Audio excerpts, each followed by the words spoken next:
Welcome and welcome back to my YouTube channel. Watching live from my accommodation. Tiriko kuma one room kwedu wachoro nchafenyu ye mchangwa dibada doti aiwa kati tambire. Garima manya manu by subscribe button. Kuitana nchia kana nya sashe msasari. Saka na skarota like and share the video. Such video nushka kwese kuma chuma na inyika. Chitei kutufambira zugunetsa zurugupisa ma streets social media. Nasika takatasa ninya ilikunetsa yakaitika over the weekend. Pakatipa Dr. Amai Grace na Sulumani Chimbetu. Wano wachiru kushamisika nechivindi cha Sulumani. But this time around akapona nepaburi retsono. So Sulumani had a show over the weekend kumasowe. Toseka kuti kumasowe ndo kune maprazi pamwe chete nechikoro cha Dr. Amai. So zvirukunzi ndinofunga mukuzomhoresana here, but vakazosangana at a very close range and Sulumani didn't waste any time. Akabva asvitsa shoko ipapo kuna Dr. Amai. Hatizozoti kungosvitsa shoko ndokagumburisa Amai here because handione zviri zvinhu zvinozosungisa kunzi munhu adiwa. We don't know. Kana kuti mukuzoswebera padhuze imomomo Sulu akabva azosununguka akazopedzisira akutaura zvinhu zviri inappropriate.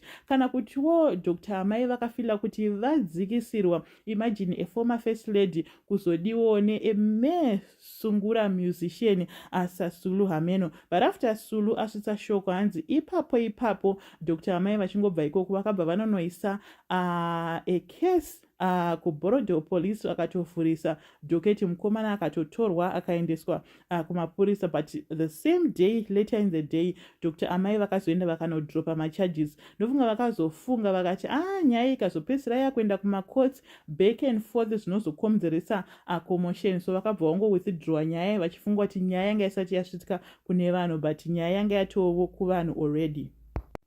So Sulu azobuditswa akuzobvunzwa nemabhururu ake, hanzi Sulu still maintains kuti haana chaakaita chakashata. Ari kuti all he did akangosvitsa shoko because he's been banning for years. Hanzi anga ane nguva achinzwa kuda Dr. Amai but anga achishaya mukana, but paakaona mukana akabva angoti aiwa regedzai ndingobuditsa pai zviri mumwoyo. I don't know kuti mukadzi waSulu ari kufila sei at this moment achiona murume wake achitrenda kunzi anga achida a former first lady. Ameno kuti Sulu anga agairei. Ndofunga motikari yakapiwa naSevik neuyaka ndoiri kumupa chivindi. Anga kutozviona achitodrive achipinda mublue roof.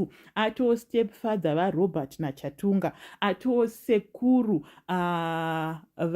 vevana vabhona.